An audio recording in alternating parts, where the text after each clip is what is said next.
In July of 2017, for the first time in my life, I had the opportunity...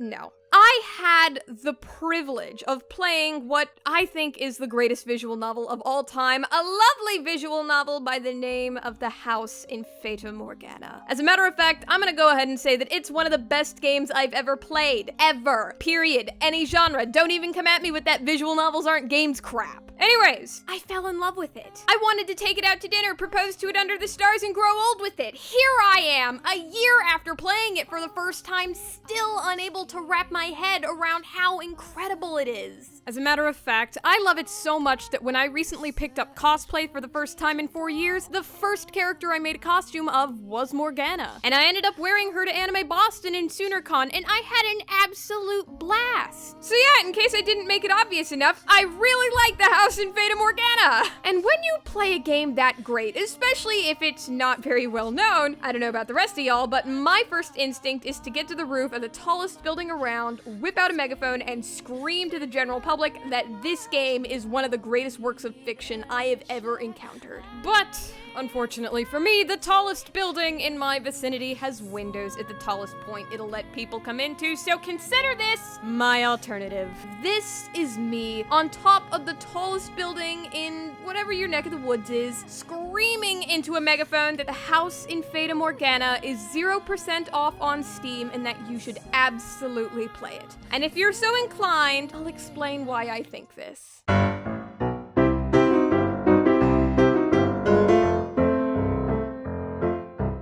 So the first thing you'll probably want to know is what it's about. Well, it's about being really sad. It's about a lot of things, and asking for a plot summary of Fata Morgana is kinda like asking for a plot summary of the Canterbury Tales. Because most of Fata Morgana is just listening to smaller stories within a larger story, and giving you the plot summary of that larger story kinda borders on spoiler territory, but here's what I can tell you. You play as someone referred to as the Departed. Of course, you'll find out your real name eventually. Anyways, you wake up in an abandoned mansion with nobody else there but a maid who seems to know you quite well. As a matter of fact, she's calling you her master, but alas, you just can't seem to remember her. So she gets the idea that giving you a tour throughout the mansion and showing its history to you might jog your memory about you and herself. But here's the catch. The history of this mansion is one of extreme tragedy. The mansion, you see, is said to be cursed by a witch who likes to bring suffering to all those who live there. Human trafficking, incest, serial murder, torture, domestic violence, you name it, it's happened. So you spend about half of the game going through these flashbacks of the former owners and how they fell to the curse, and then about halfway through you remember who you are, and then you try to break the curse. But genre! Let's talk genre. You got a plot summary, but basic plot summaries aren't shit if they're not covered in sweet genre sauce. Well, the genre of the game, obviously visual novel, it's not kinetic. There are a couple of choices for you to make. Not a ton, but a few. And there's quite a few dead ends and a true ending. But honestly, it's pretty easy to see which options are gonna dead end you, so for better or for worse, unless you're going for the achievement of getting all the dead ends, you could easily get to the true end on your first try without having to look up a guide or a story map. Story genre though, it's horror. Sometimes it's psychological horror, and other times it's good old haunted house, monster under the bed kind of horror. It blends the two really well, but it's more dominantly psychological horror. And of course, for fans of medieval European history, this would also fall into that genre as it takes place largely in France in the Middle Ages. To be more specific, right around the cusp of the Crusades, though there are segments of the game that take place in the 16, 17, and 1800s. So yeah, horror and medieval European history, literally my two favorite genres in the world, in case you were wondering.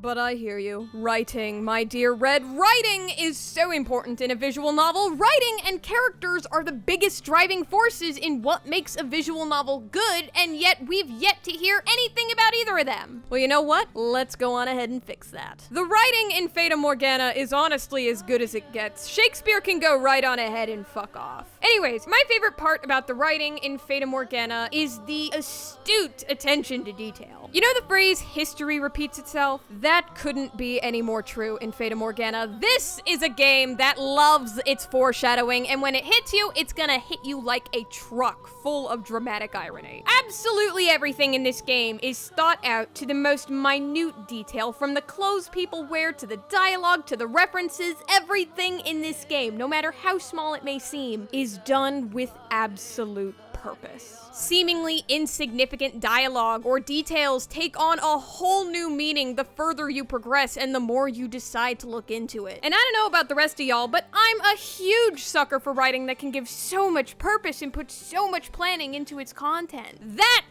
to me, is pure artistry, my friends. The writing in Fata Morgana is absolute pure artistry. And for every bit that the writing is great, the characters are somehow better. The characters are honestly my favorite thing about Fata Morgana, and I will tell you exactly why that is, because it's very simple. They're written to be incredibly, almost frighteningly human. If this game is about one thing, it's about people making mistakes. It's about the road to hell being paved with good intentions. And we see those good intentions because this is a game that loves giving you everyone's perspectives and thoughts on what's happening, and I love that it does that. Because not only does it give you totally new views of the story and a deeper understanding of it in general, but it also helps you understand the characters a lot more since they're made to be more sympathetic. It's like killing two birds with one brilliant stone, and I promise that it's gonna make you feel 10 times more attached to these characters. You will probably fall in love with at least half the cast by the time you're done with this game. Just saying. Finally, let's talk aesthetics, the art and the soundtrack. So I've actually been using the OST for Fata Morgana as background music for this video. So hopefully I don't need to explain to you how beautiful it is because you've been hearing it for yourself. It's distinct and it's really good at making me feel really sad. As a matter of fact, I like the soundtrack so much that I went ahead and purchased the physical OST off of Manga Gamer's website, and that was the first time I've bought a physical CD in probably a literal decade, if not more. As for the art, it's been done by the amazing Moyotaro. You may have seen his work as one of the covers for Limited Run's release of 2064 Read-Only Memories. Despite being a Japanese visual novel, the art is indeed not anime at all. Whether this is a pro or a con is completely subjective, but for me, I think this creepy, unsettling art style really fits the tone of the story. And you know, can't lie, I also find it pretty refreshing to play a visual novel that's not super anime every now and again. Of course, that's just me. And for that, Fata Morgana makes for a wonderful palette cleanser. In fact, the art for Fata Morgana is so amazing that I ended up buying the art book because I have fallen so in love with Moyotaro's art style. As a side note, I would actually highly recommend buying the art book as it contains a lot of wonderful illustrations both from Fata Morgana and Requiem for Innocence. And speaking of Requiem for Innocence, we finally get to talk about it. Honestly, Requiem is just another reason why you should play Fata Morgana, because then you get to play Requiem for Innocence. And I'd love to sit here and tell you more about Requiem, but unfortunately, it's very spoilery. The whole concept of the plot is spoilery. Who the main characters are is spoilery, which makes looking for footage to play at this part of the video very tricky, by the way. But what I will tell you is that it's a very worthy prequel,